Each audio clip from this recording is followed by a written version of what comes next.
Mr. Prime Minister, Mr. Foreign Minister, Mr. Finance Minister, you and your team has very successfully shown a miracle to the nation.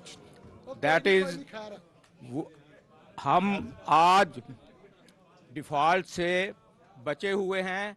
हालांकि आपके predecessor एक बार नहीं निसफ दर्जन से ज़्यादा मरतबा टीवी पे आके कह रहे हैं कि डिफ़ॉल्ट हो गया हो गया हो गया। वो हाले भी बात नहीं आ रही। डॉक्टर साहबा ने जब से ये बात बताई हमें टीवी पे भी कि पाकिस्तान जो आप बताते रहे कभी डिफ़ॉल्ट नहीं होगा, ना हुआ है, तो इससे कौम की उम्मीदें बार आई। सानिया 9 मई के बारे में कौम ने मजम्मत की, इसी तरह बारूदी सुरंगों के बारे में मजम्मत की, इसी तरह IMF के साथ जो शराइत सख्त रखी गई वो उसकी मजम्मत की। उसकी मजम्मत गरीबों ने की।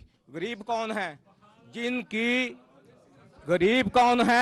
जिनकी फिक्स इनकम है। कौन है? मुलाजमीन है, सिविल और फौजी मुलाजमीन है। उनकी तनख्वाहें वहीं की वहीं, उनकी पेंशनें वहीं की वहीं।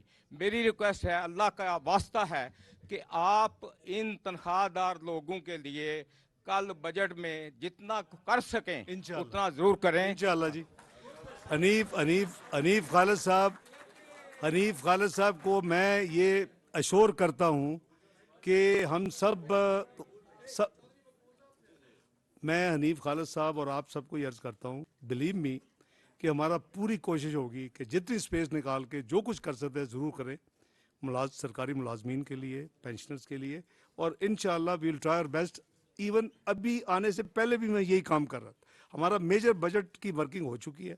हम कोशिश कर रहे हैं कि ये जो कोर इन्फ्लेशन का जो इफ़ेक्ट है उसको हम वेल कवर्ड करें और उनको उस तकलीफ़ की जो है कम से कम उसकी दाद रसी करें। काश के नॉर्मल साल होता, काश के हमारा बिजनेस एज यूजुअल होता।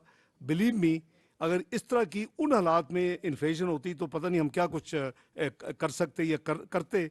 लेकिन हालात को मद्देनज़र रख के हनीफ साहब इंशाअल्लाह प्राइम मिनिस्टर का फोकस है, उनकी प्रायोरिटी है। और मैं उस पर ख़ुद भी मैं समझता हूँ कि हम सबको ये सोचना चाहिए कि हमने अल्लाह ताला को भी जवाब दें हैं।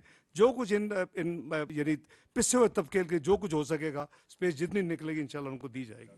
कल इंशाल्लाह अनाउंस होगा, कल अनाउंस करेंगे।